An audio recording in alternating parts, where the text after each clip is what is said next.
whatever it might be. We want churches full of active participants, not passive spectators. And I think the thing that just grieves me so much right now is that a lot of church is about content consumption and not making disciples. And as much as that is popular, like for me, I could do a lot better, I think, with my content creation if I focused on like, hey, here's how to make like your service like just a bit better looking and sounding and all that. To me, what I want to affect is demonstrable change in how we measure fulfillment of mission, moving away from stuff like attendance, embracing something like next steps so that we can become less about content consumption and more about disciple making.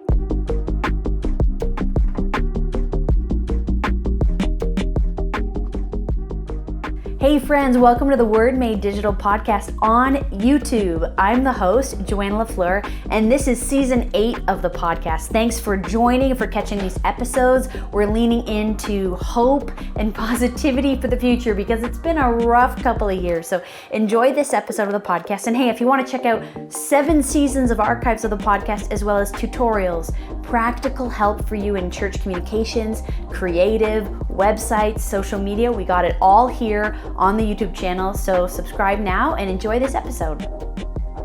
Brady Shearer, welcome to Word Made Digital. It's fun to have you on the podcast. I appreciate the invite, Joanna. Thanks so much. Yeah, in some ways I feel like it's about time because, first of all, we don't live that far from each other. I'm in Toronto.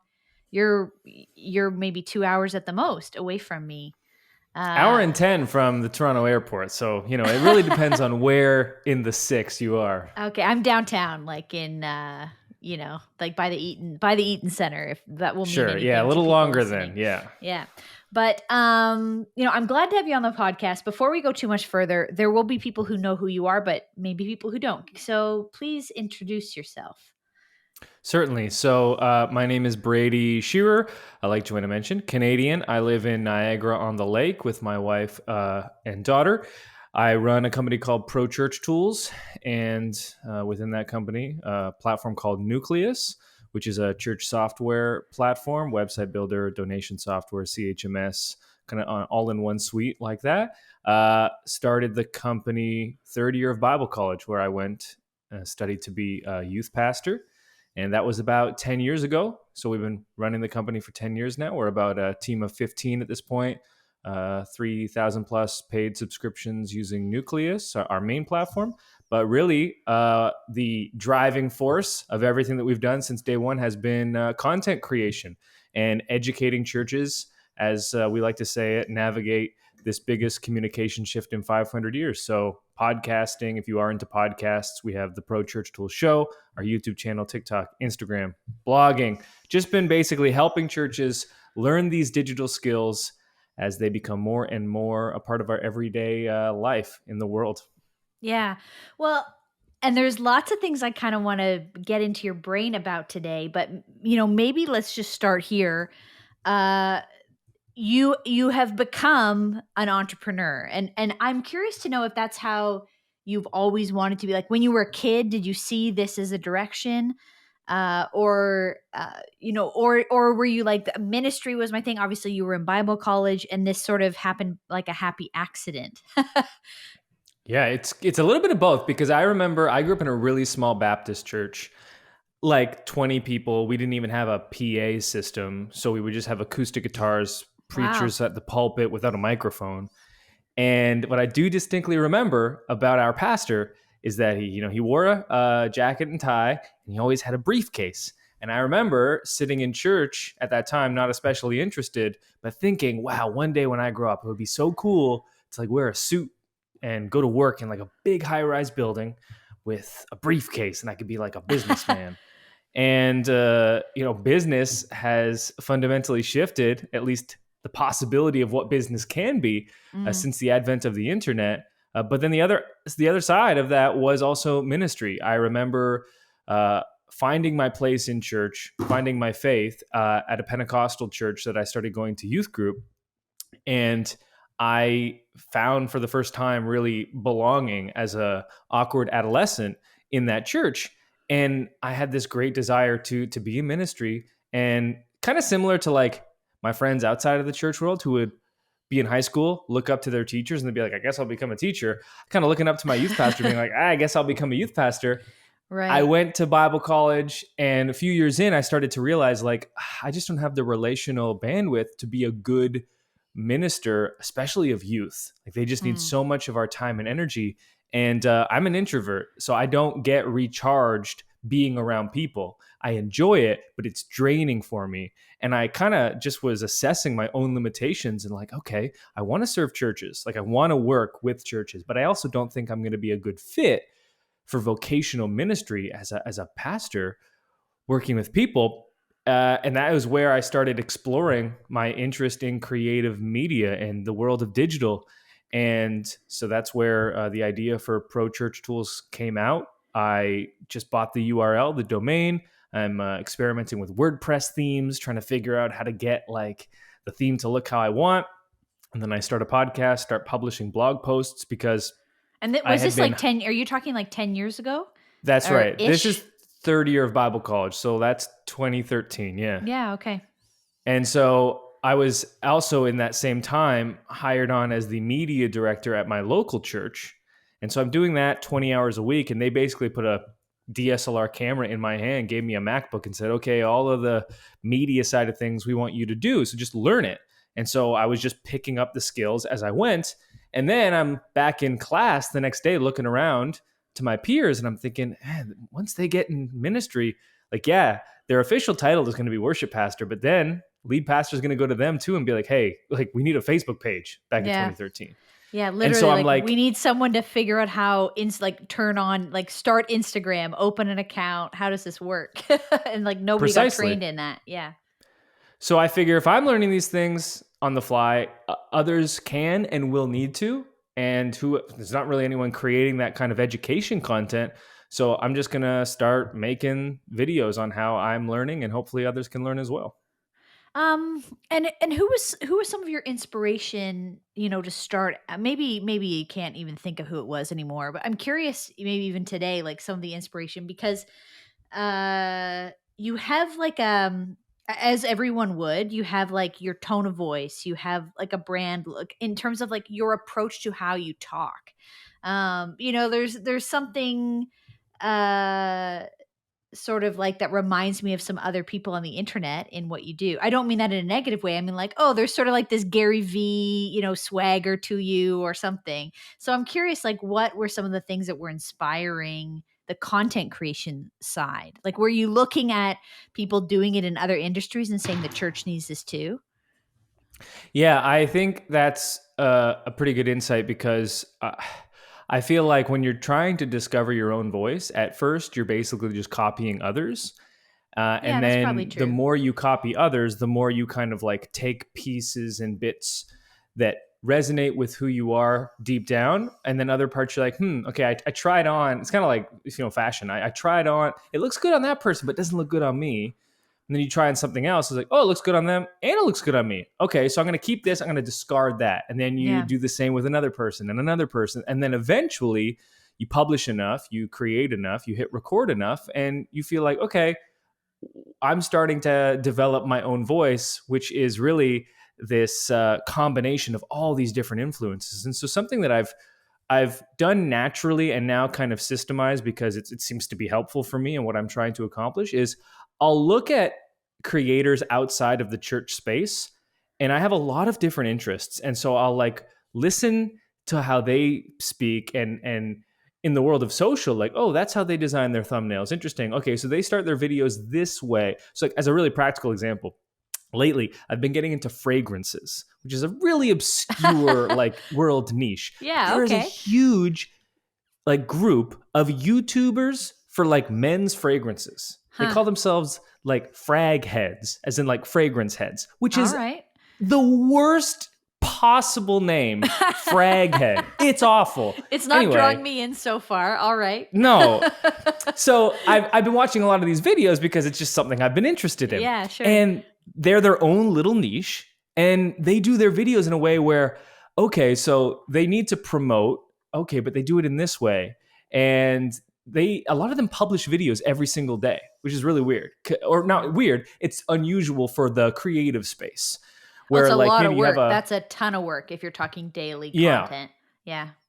And like, so how do you even come up with ideas? So now I'm like kind of just reverse engineering like their content archetypes and their frameworks for how they're able to make 365 videos a day. And so like you take a little something from there. And that's just recently in the last 6 months. I mean, so I've been doing this for 10 years, whether it's fashion or fitness or fragrances or creatives or other people in the church world, just kind of like studying their own methods and kind of bringing it into your own game, into your own creative process. Hmm.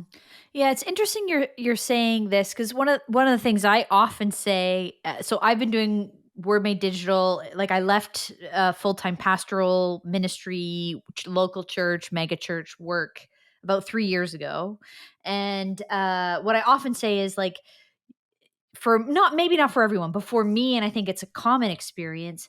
What you start in is because of your expertise, but the thing that will like so in whatever the thing is you're good at selling or doing is the reason you start the business. But then running a business is like an entirely different skill set, or like thinking. So I like how you're talking about this reverse engineering idea.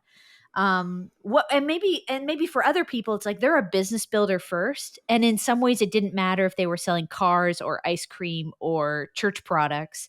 They love business, and like they think of that thing first, and then on top of that they're going to add the expertise of the product or service they do. Which angle do you come at it from?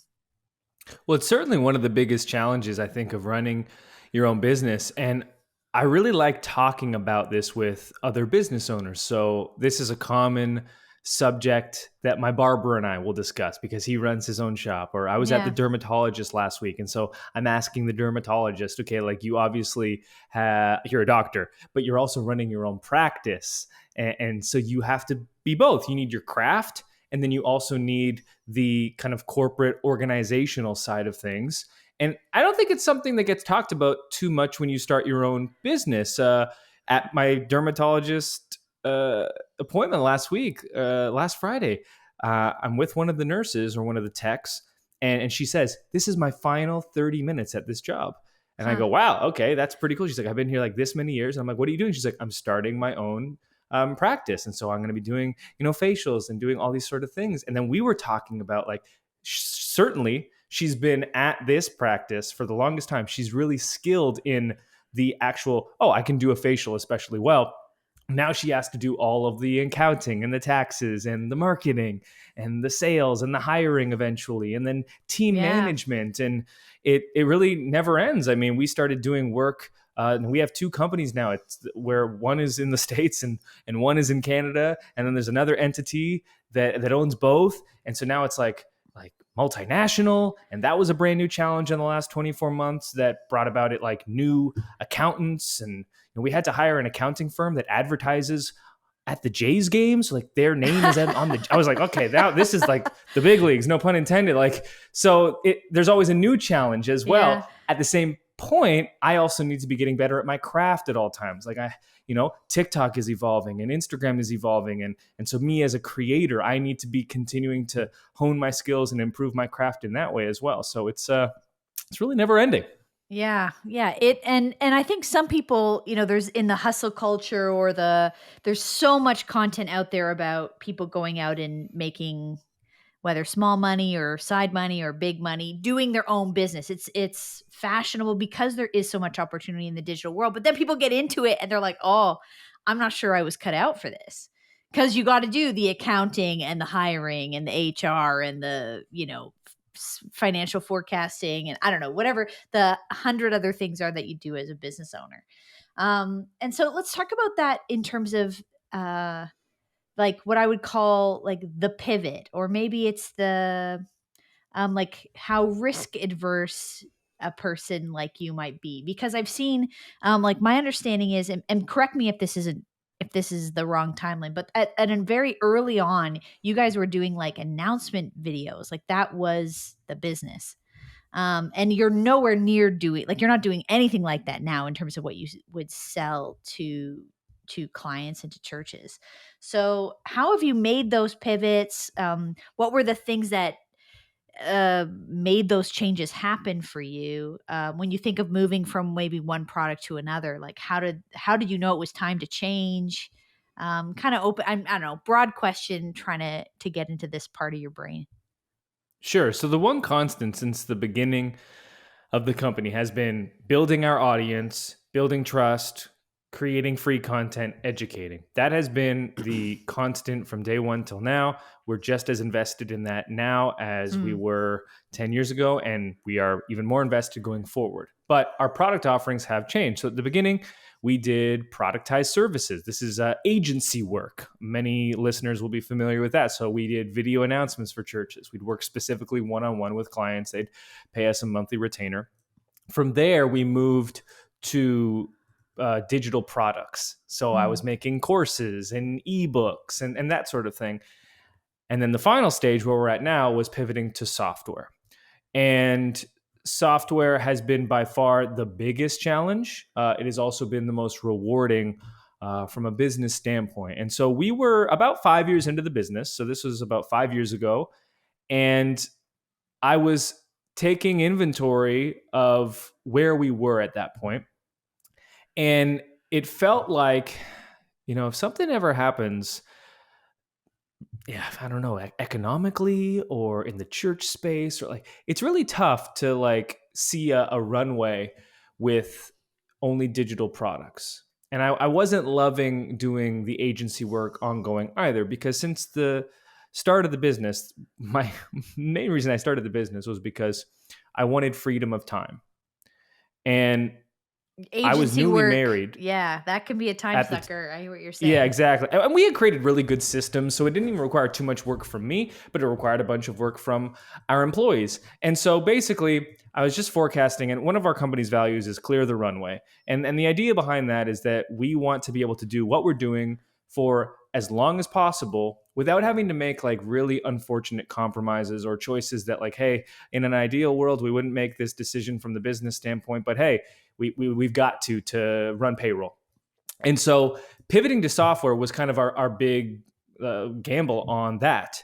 We had about $1 million saved in the bank from the first 5 years of the company, and we basically bet it all on building a software platform, and it's called Nucleus. Yeah. And that was the pivot we made. And building software is a beast because we're 5 years in, and I feel like we're just kind of getting to like the first full realized version of that platform. And it's been profitable since the first week of it being launched to the world. And so even with that, the 5 years of getting here and then working with partners and bringing on engineers and me learning to manage skill sets that I don't have myself, that was a Yeah. new journey as well. So that was kind of the big pivot. Hey, it worked out really well. I'm so glad we did it, and go through the pandemic, go through some economic downturns, and the business has continued to grow, and the upward trajectory has continued. I'm quite certain, looking back, if we hadn't have made that shift, I don't know where the business would be today if we were still trying to like sell ebooks and that sort of thing. Hmm.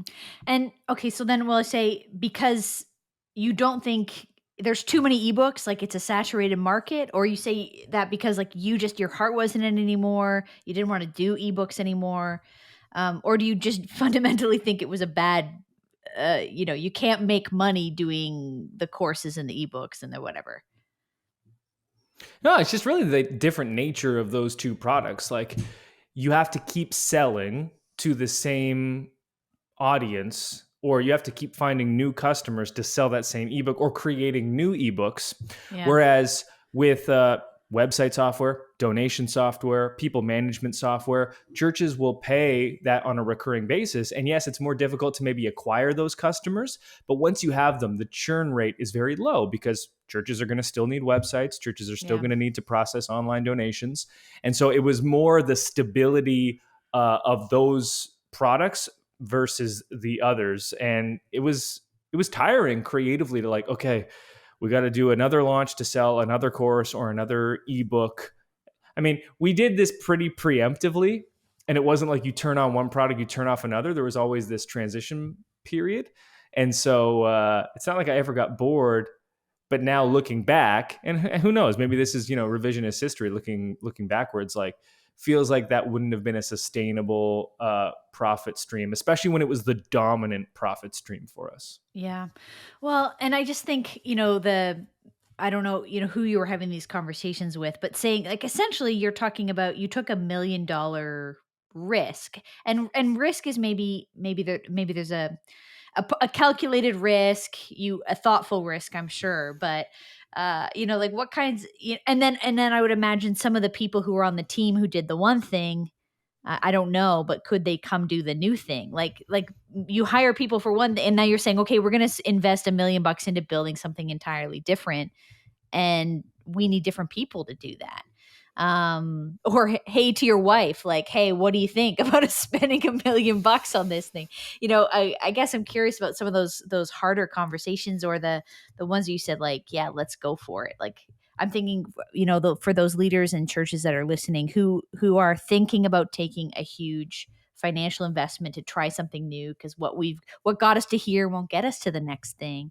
So yeah, what was that? I don't know if you can look back at as you were making that decision and that leap, what were some of the conversations around that? Sure. So there's several principles at play. One of them is like understanding what your own unfair advantages are. Like, okay, Mm, we're making a risk here, but absolutely, yes, these were calculated risks. And I was comfortable making them because I knew we had an audience that was going to back us no matter what we did on a product side.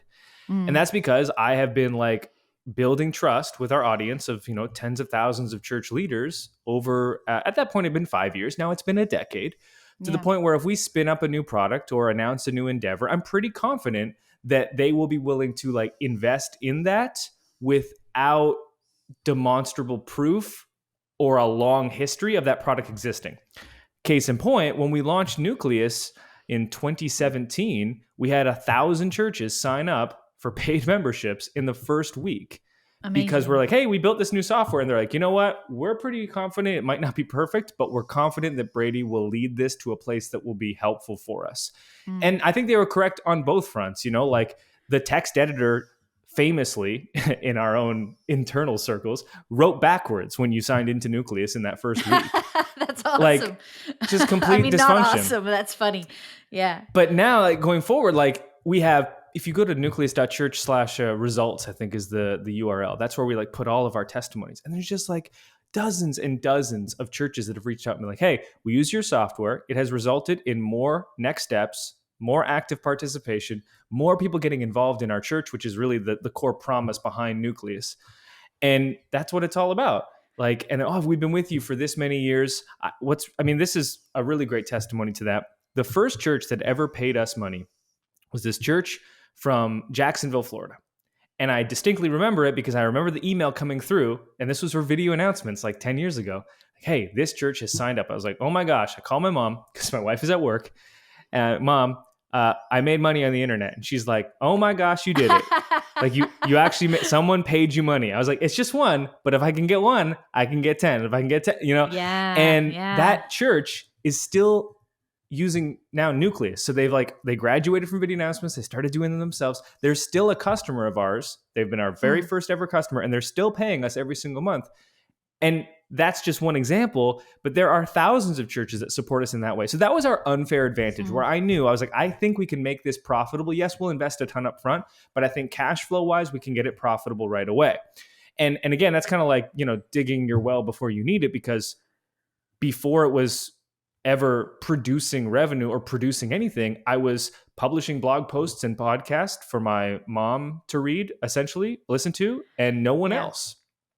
Yeah. And eventually that turned into something valuable, like an asset. But at the beginning, nothing.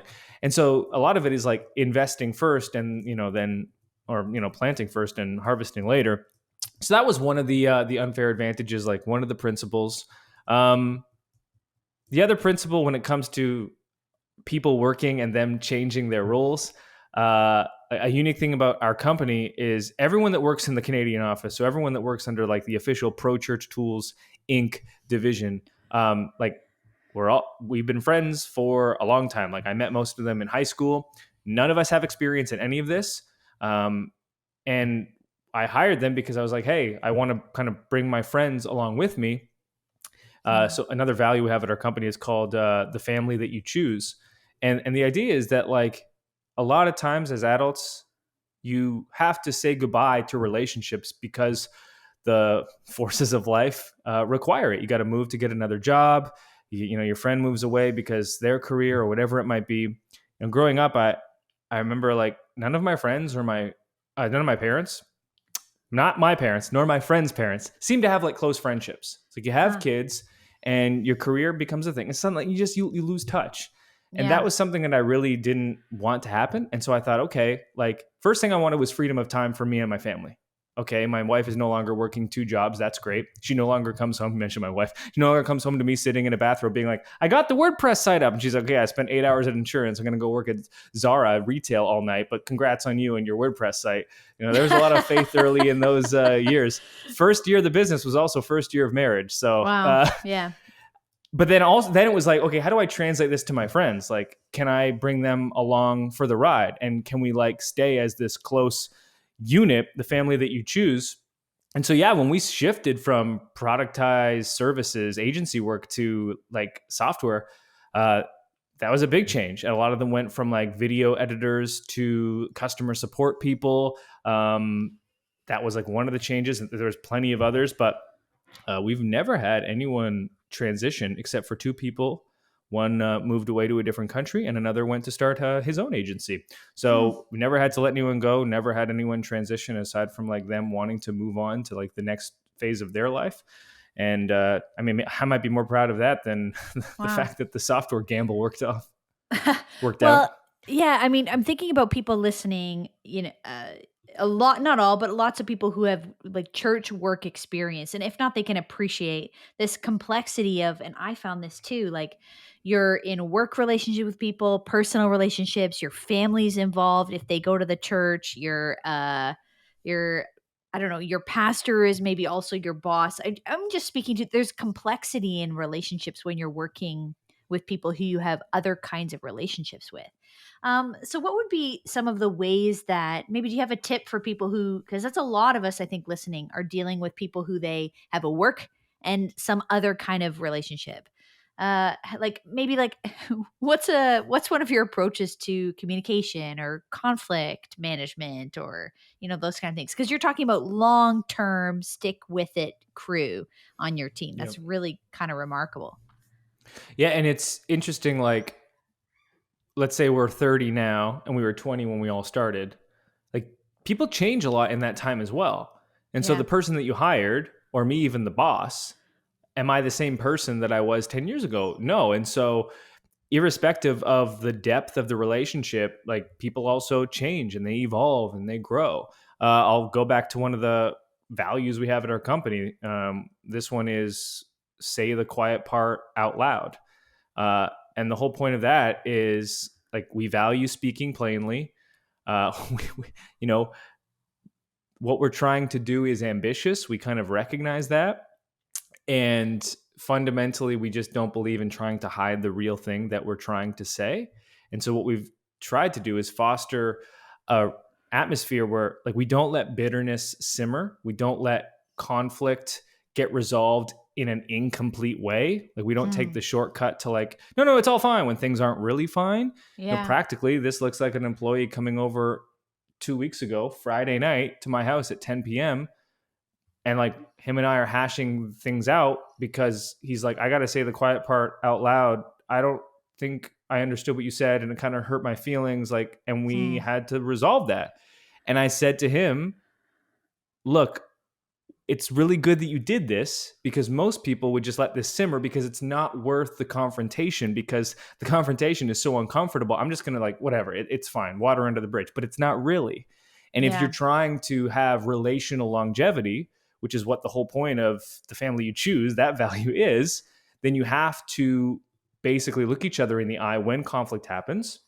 Because when you're with someone like in any relationship for years and years and decades, like think of marriage or think of like long-term There's partners. that person doing that thing again. They always do. Yeah. It's not like, oh, let's avoid conflict. It's unavoidable. So how are you going to handle it well when it does happen? And so, we've had to develop a plan for that, because otherwise things do go unsaid.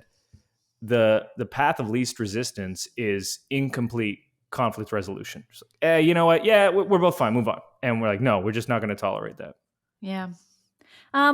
Maybe as a sort of an offshoot of that, one of the things I know you for online is you have moments, not all the time, but you do these like clap back moments where, you have a lot of followers, so you probably get a lot of positive and positive, negative, neutral feedback through social media, comments, DMs, whatever.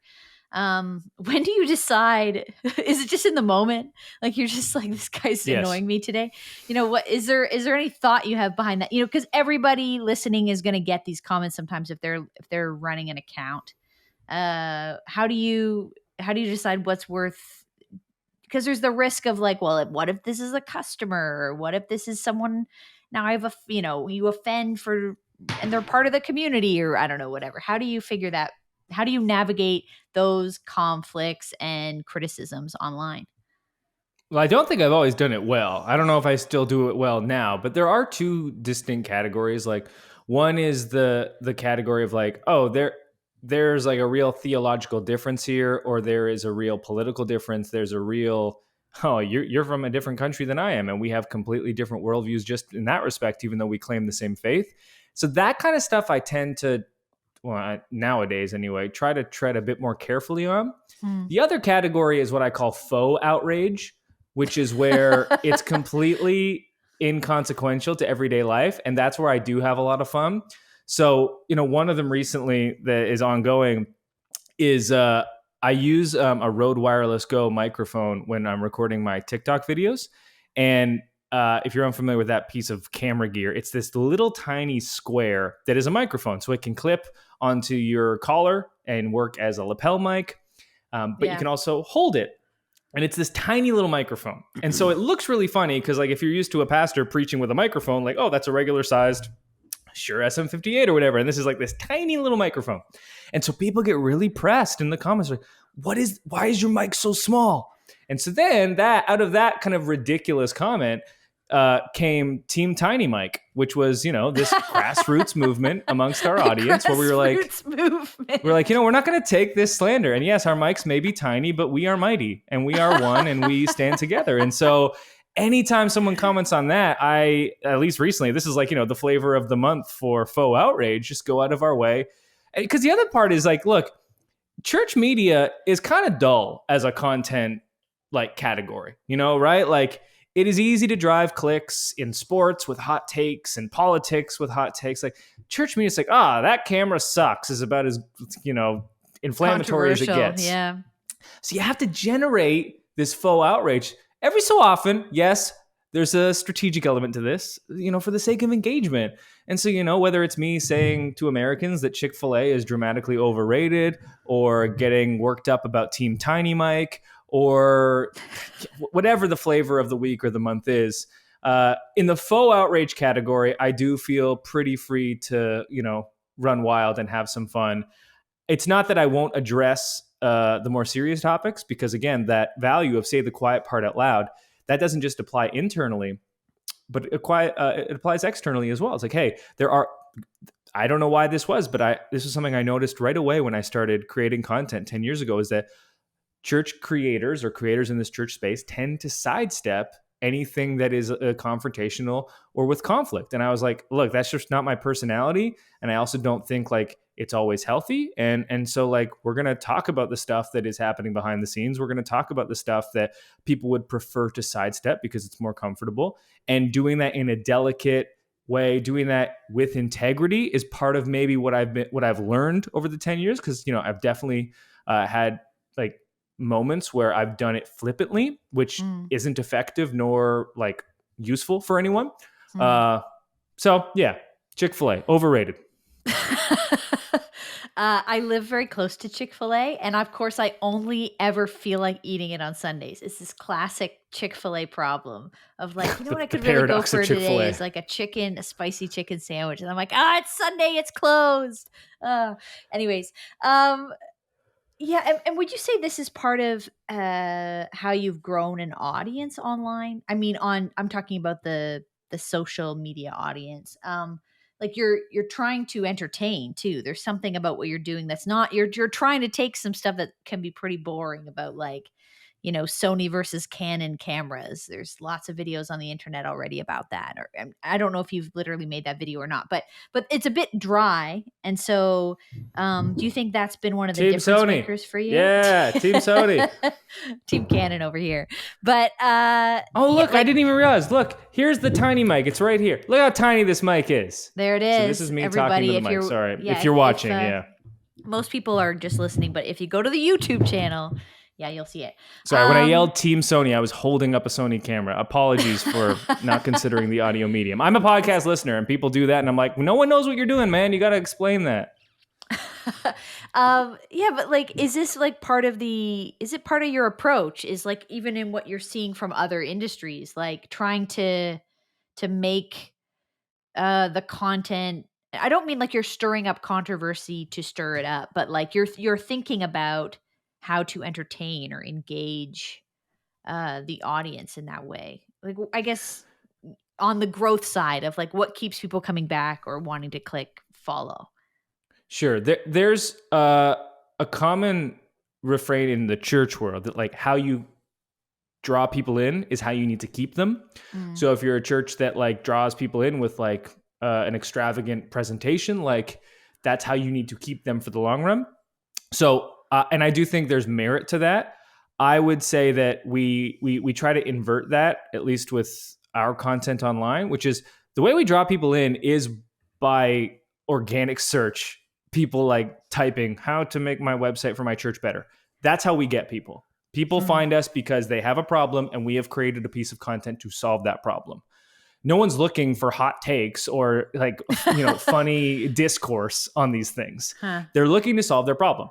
So that's how we get them. We get them with the content, and then we tend to keep them like with my character, which is like, hey, we're going to try to make I'm trying to be charismatic on camera, on the microphone, so that like you're learning and becoming a better communicator at your church, learning to navigate this world of digital in a ministry context, but it's also not dry and it's not dull. And it's, we have some fun. Like if you go to the reviews on the ProChurch Tools show, our podcast, common observation from our listeners is like, I learn a lot, and these guys are like, they're fun. Like I have a co-host, like, and they make me laugh too. And so instead of bringing people in with the hot takes, which I don't think would be a sustainable model, we bring people in with like, hey, we're here to help you. We're here to, train you. But also hopefully you won't find this tedious and unenjoyable. Yeah. And so what are you seeing whether those are like literally the things people are Googling, or just when you're talking to church after church all the time, you're getting these DMs. What are you seeing now, 2022? What are some of the biggest needs and questions of churches? And may I also say, like, what are some of the red herrings is maybe the follow-up question, like questions that people are asking and they're missing the point. like they're focused on the wrong thing. Biggest ones have, even through the pandemic, have remained the same, which is live streaming and church stage design. If you look at our YouTube channel, sort through most popular videos, I think there is a total of 600 videos on that channel. And you can sort through most popular, stage design, and live streaming, both of which I would describe perfectly, as you said, as red herrings. These things that get grossly overvalued in our churches and don't demonstrably lead to the same level of effectiveness and fulfillment of mission in our ministries. And so it's a bit of a love-hate relationship with those content categories. I create content periodically on those topics because I know churches are searching for it and I know that they're asking for it. And so, leadership thing I often reflect on, which is like 1 step ahead, you're a leader, 2 steps ahead, you're a martyr. And so like, there's a lot that I would want churches to do, but like, I can't just demand that they do it my way all the time because like, hey, like that's a bit idealistic, or, my situation is different, or whatever it might be. And so those two are the biggest for sure. Stage design is the really funniest one. Like I understand live streaming. You can go watch my video why church live streaming is still overrated, in 2022. I think that really it sums up my thoughts on that pretty well. The stage design one is funny. Like churches still want, the You're talking great about looking like stage. literally like the decoration of like the neon cross or the backdrop with the wood panels or like that kind of thing. Yeah, and not like, oh yeah, historically those are our most well-performing videos. No, like this week they were still our most well-performing videos. Yeah. And so maybe then the follow, so if these are some of the red herrings, and out of your personal conviction, what do you think are actually the greatest needs right now in the church? Because, okay, maybe what brought them in is the thing about the live stream. But as you're talking to like the thing behind the thing, what are the pain points or the things that you're seeing churches you're talking to? Just like struggling with or, just like working through right now. What's the real need? Yeah, for sure. I think a lot of the techniques and the strategies end up being window dressing for what's actually happening below the surface. One of the needs that I deeply resonate with churches on is post-pandemic-ish. How do we do online and in person together? And so the biggest thing for churches is finding ways to accurately measure fulfillment of mission at your church. So for years, we've elevated attendance as our key metric for evaluating mission. But the world is very different nowadays, and attendance at its best is, one step removed from what our churches are really trying to accomplish. Like if you think, okay, why does our church exist? Affecting life change, helping people to love God, love people, make disciples, some combination of the greatest commandments and the Great Commission. Maybe we've turned it into a pithy phrase, but we're all trying to do the same thing essentially as churches. Okay, how do we measure, how do we quantify fulfillment of that mission? Churches might be resistant to the idea of like, we want to grow, we want more numbers, and that's fair. But what we all need as churches is we need to be fulfilling our mission. Like, I don't want to just be going through the motions as a church. We exist to help people, to affect life change, to bring heaven to earth. How do we quantify that? And so every conversation eventually gets to, how are you measuring fulfillment of mission at your church? And sometimes churches are resistant to admit it, but for most of us, attendance is the best thing that we have.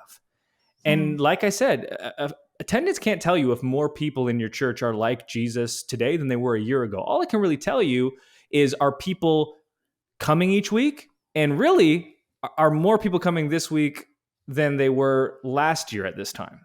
Which in no way is a holistic look into our ministries and whether or not we're getting where we want to go. And so the replacement we recommend to churches is something we call next steps.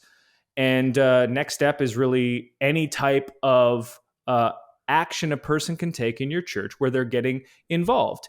And so we have this whole article, YouTube video called The New Rules for Church Growth. And it basically outlines like, here, this is how we think you should measure and quantify growth in your church. Growth being really just fulfillment of mission, not more people necessarily. That's one part of it, but also the people you already have becoming more like Christ. The great thing about next steps is that it can be a metric used to evaluate online ministry. It can be a metric used in in-person ministry. And now what we have is a single metric that applies to all expressions of church that currently exist. And now we can work together with both online and in person to see more people taking next steps, more people joining small groups, more people giving, more people submitting prayer requests, more people signing up to be baptized, more people attending in-person events, online events, in-person services, online services, more people praying for others, more people signing up to join, lead, whatever it might be. We want churches full of active participants, not passive spectators. And I think the thing that just grieves me so much right now is that a lot of church is about content consumption and not making disciples. And as much as that is popular, like for me, I could do a lot better, I think, with my content creation if I focused on like, hey, here's how to make like your service like just a bit better looking and sounding and all that. To me, what I want to affect is demonstrable change in how we measure fulfillment of mission, moving away from stuff like attendance, embracing something like next steps, so that we can become less about content consumption and more about disciple making. And so that is my soapbox. So maybe it's an obvious. We'll start to land the plane here. Maybe this is obvious, but I'd like you to say it. Meaning, like, let's not have people read between lines. What is at stake here? Like when you're talking about this idea of this approach to next steps, how we measure health, growth of a church, and we're looking at like the radical changes of the last couple of years, especially. What do you think is at stake for the churches who aren't able to make because we talked about your own pivots, these $1 million pivots that you made, big risks. What's at stake if people aren't able to make these kinds of pivots into the next 5 and 10 years? Well, I mean, Like, every church is trying to figure out right now, like, how can we just stay afloat? And when I say every church, I mean, recognizing that the mass majority of churches are around 100 people.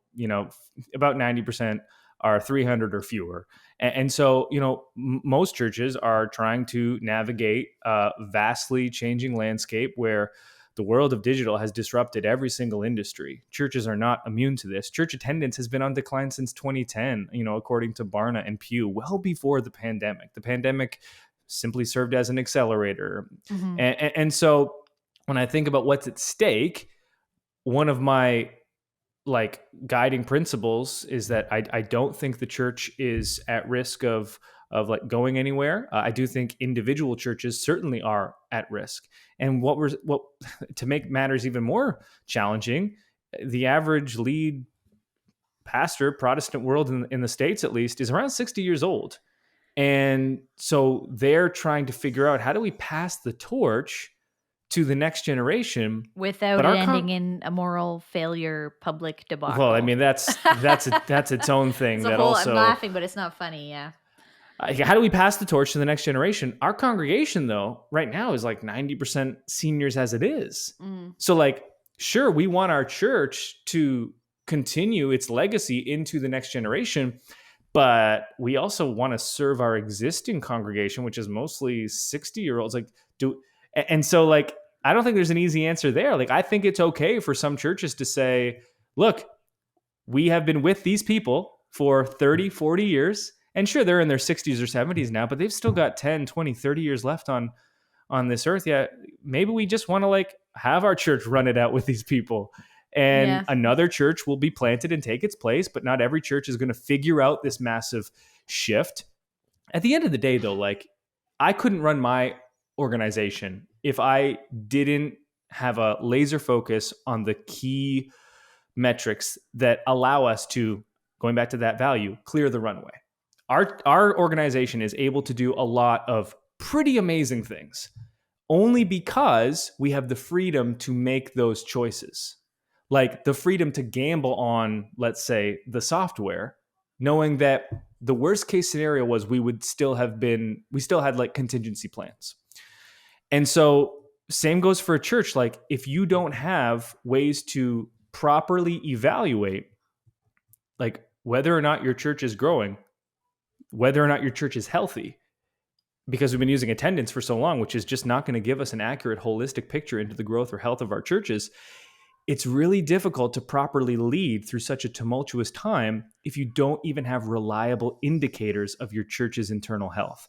And so that's why I always get back to, in these conversations, how are you evaluating effectiveness? You've got to substitute, ideally replace, but supplement is fine as a start, attendance for something more holistic, like next steps, so that you can properly evaluate what's working and what's not. Because a lot of navigating this shift is realizing what is actually bringing about results in fulfillment of mission and what is just well, we've been doing this because it's tradition, because we've always done it. Is it effective anymore? As a practical example, churches, shifting them away from printing out and distributing flyers at Easter for Facebook ads, as an example. It's really difficult for a lot of churches. Well, we've been doing flyers. We've been flyering our neighborhoods for 20 years. Why are we going to do this Facebook ads? But well, what if I could tell you that the Facebook ads would be demonstrably more effective and cost saving? Well, is that worth it? And so then that gets into well, we've always done it this way, which is its own challenge. And we have a lot of content on helping leaders navigate stuff like that. But none of this is easy conversations either. Like, you've been doing something your whole life as a leader, and now you have some 31-year-old guy being like, use the internet. You're like, man, what do you know? I've been doing church for 40 years. I know way more about leading and shepherding. I'll forget more about shepherding today than you'll ever know. So yeah. Okay.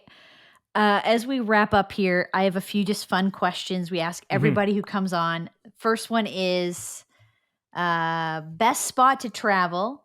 I know you like to travel, so best spot to travel that people probably don't know about, like a hidden gem that you love that you would want to send people to. Sure. So, I've been to Iceland a couple times. That's pretty popular now. Everyone knows it's awesome. If you do go to Iceland, most people stay in like one spot, and so I'd recommend getting out to the east side, going up to the West Fjords, getting into the interior, Landmannalaugar, and the roads outside of the Ring Road, which is this one highway that drives all the way around. So there's lots of cool places there that most people don't get to outside of the Instagram spots. But like, one place I love, and I cannot wait to go back, is Utah. Which really? A lot of people, they don't like Utah.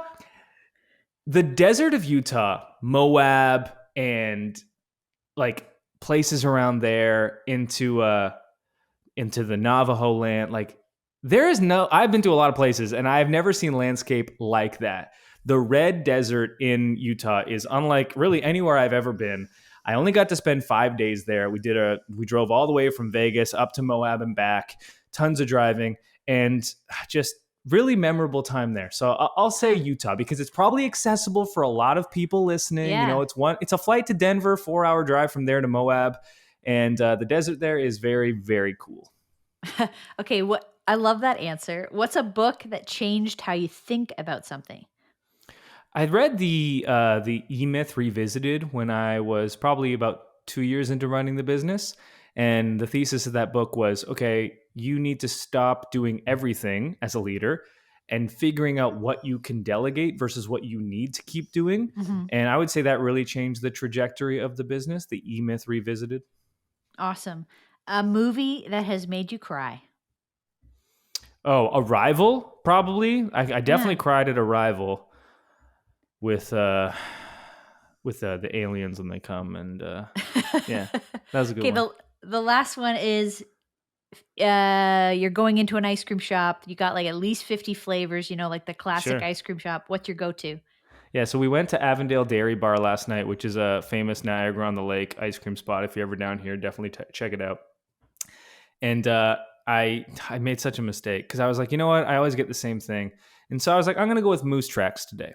And Moose Tracks is great. If you don't know, it's got peanut butter and chocolate and vanilla. It's really great. I don't know if it's a Canadian flavor, if Kawartha Dairy made it up. Moose, obviously Canadian. I don't know. If you have it in the States, congrats. And I put it in a waffle cone, because I always put my ice cream in a cone. Big mistake. All my life, I have wondered, Joanna, why do people get ice cream in cups? What's that about?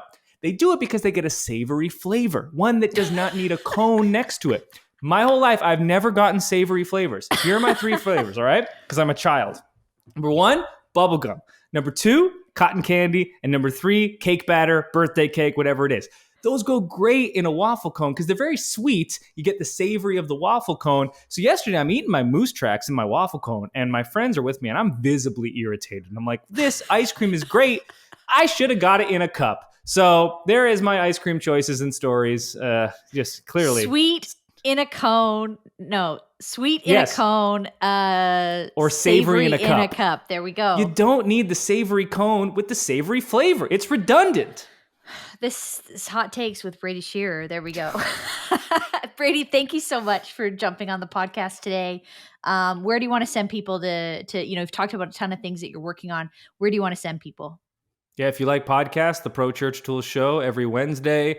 You can also just search my name at Brady Shearer on any platform you like. If you're a YouTube person, if you're into TikTok, if you're more into Instagram or Twitter, I'm all of those places. So your choice. Find me where you like to follow people. Thanks, Brady. Thank you.